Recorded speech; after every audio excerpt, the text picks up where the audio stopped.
Bro, Eh bang. ini apa dia bro? Okay, bang. Ini kita dapat award bang. Ush, lawa lah, boleh tengok. Tengok bang. Ni di award pula. Award apa ni bro? Okay, ni award macam apa? Mesin tu yang Partners Excellence tu tahun 2025. Infinix bagi. Infinix bagi bang. Wih, gila gempak syuk korang. Oh, ni nama kedai lah. Ada nama kedai kita bang. Okey bro, macam ni. Semalam aku tengok korang punya TikTok. Korang ada buat konten pasal Infinix Note 60 Pro. Dah ada stok ke belum? Betul. Dah ada stok dah bang. Mana? Ni bang. Mak banyak ke? Banyak bang. Banyak syuk ni. Banyak syuk ni.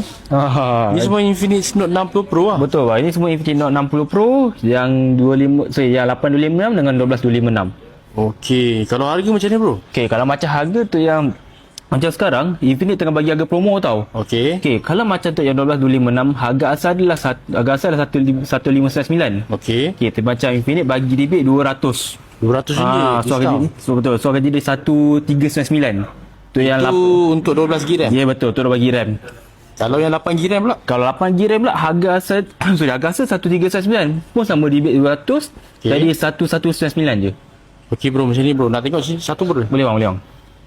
Ini Infinix Note 60 Pro yang ni yang 8GB RAM Betul, tu 8GB RAM. Oh, dia boleh extend. 8 plus 8, 16GB RAM. Betul. Dapat free jam ni bro? Betul, dapat free jam ni semua. Tak kena bayar? Tak payah, free je. Free jam Free jam.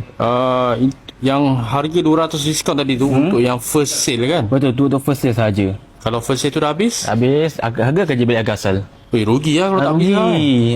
Sekejap bro Nak beli yang 8GB RAM ke 12GB RAM? 12GB RAM mana bro? Ni bang, ni 12 ni. Yang ni 12 Ni 12.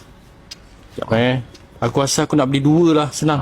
Lagi mudah lah, lagi ngam. 8GB RAM satu, 12GB RAM satu. Okey, ngam boleh. Dapat 2 jam kan? Dapat 2 jam. Okey, boleh lah bro. Proceed. Okey. So ni memang kau dah macam mana ni bang? Aspirator boleh? Aspirator? Boleh. Bayar aspirator dah senang. Boleh bang. So ini dua ni 2 biji dah aku nak ambil. Okey, so kalau sini bang, ini kita settle counter terus lah. Alright. Okey, jom.